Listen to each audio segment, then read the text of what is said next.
to another episode of Thrive with Pilates. Today I wanted to explain the wall series, which is really handy if you have trouble getting down onto a mat and still want to get into core work and work through your spine, or if you just want to take a break from all that and do something different. It's also a great way to remind us where our spine's really supposed to be in space. A lot of us, I find, we don't know where it is. So, if you find bare space of wall, which I realize is not always easy for everybody, but if you can make yourself a space in your home where you have enough room to just lean up against your wall, walk your feet away from the wall at least 1 foot length, and then step your heels together and your toes about 3 finger widths apart. We call this Pilates stance. Your spine is going to lean up against the wall, so you should feel your sacrum, that triangle bone at the base of your spine back here, connected to the wall. And then go ahead and bend your knees a little bit maybe to make that a little bit easier to feel. And just round forward off the wall for a moment, letting your sacrum be the only thing against the wall. Then roll back up the wall. So your sacrum stays on the wall. You might feel yourself go through your low back, but then what you're looking for is the bottom of your rib cage. Your shoulder blade tips, just a little tip of your wings. And then your head comes up on top, and for many of us, your head may not actually touch the wall. If it does, great, but don't force it back because you don't want to push your head out of the alignment with the rest of your spine. So this is a way to correct some imbalances in the spine and get it back to its more natural curvature, which should be sort of an S curve through the spine. So you end up tall on the wall, your shoulder blade tips touch, the bottom of your rib cage touches. For ladies, this is around the base of your bra line. And then that sacrum, or you might even feel the very back edge of your hip bones, the ridge of your pelvis. You just stay there. You can have your knees really bent if you need to get all these positions on the wall or all these points, or a little bit more straight if you can keep all those points on the wall. That's the tricky part. So you stay here and then raise your arms and see if you can get them to shoulder height without changing the connection of your ribs, most importantly, and your pelvis. And you'll still feel the tips of your shoulder blades, but they are going to change position a little bit. Then reach your arms back down, letting them sort of dangle from the shoulder girdle. You can inhale as you raise your arms. Exhale as you lower your arms. Inhale to raise your arms. And as you lower, imagine you're pushing down, that the air is growing thick and it takes a little resistance to lower. One more time, inhale, reaching up, just as high as you can. Keep the ribs and shoulder blades on the wall and lower.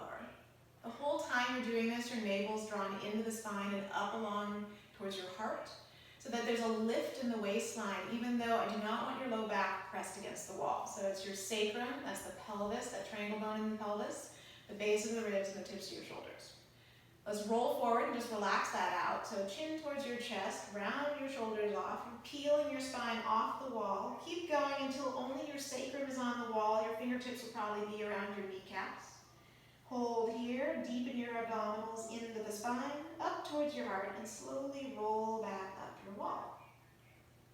Find that long spine position at the top, the sacrum, the base of the ribs, the shoulder blade tips are all on the wall. Raise your arms to the ceiling, to your shoulder level, a little higher if possible, and then circle it around. Now again, this is a range of motion that works for you, so we all have different needs.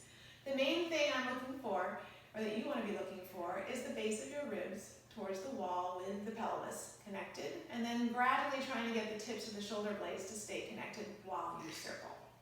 You do 4 or 5 circles. Let the arms rest. Raise the arms back up.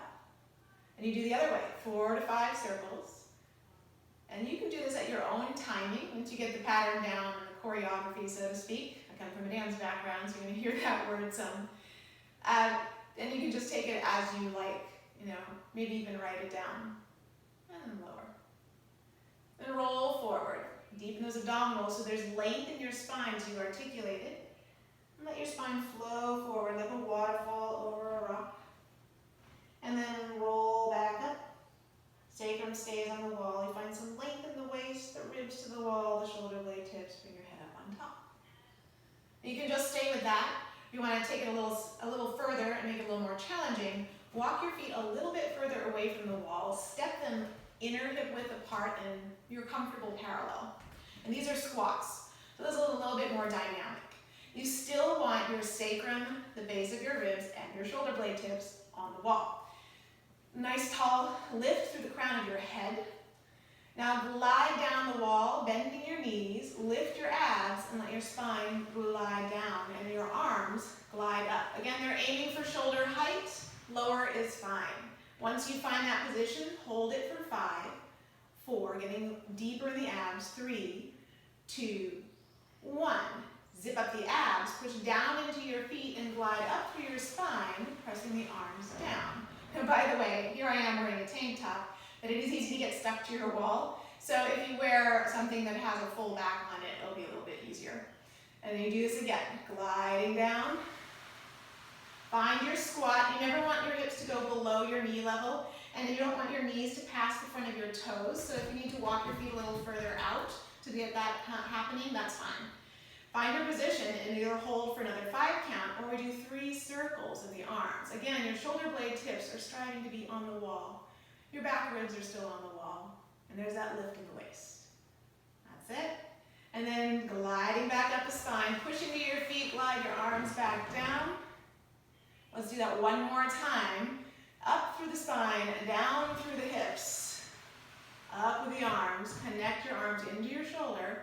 Maybe circle the other way, or again, just hold. Another option here, if you can't raise your arms, if you have a shoulder impingement issue, is to do this either genie position, as we call it, or even hands across the heart, just so you can focus on your core, yeah? All of those are appropriate. If your arms are out and they've been circling, press down and glide back up. Now here comes the fun part. Walk your hands back towards your feet back towards the wall. Your hands can actually hang here, but you do want to try to keep that whole sacrum, rib, and shoulder blade tip action happening. Step 1 foot to the wall. Put your hands on the wall. And then you want to come up off the wall in one piece. So generally when we want to walk forward, we lead with our head and shoulders, right? Now instead, can you move from your pelvis and move your whole spine as a unit? You push off with your legs, your pelvis, your arms, all in one line, and walk tall away. And you take your wall with you for the rest of the day. Thank you for joining me. I hope this is helpful, and I'll see you next time.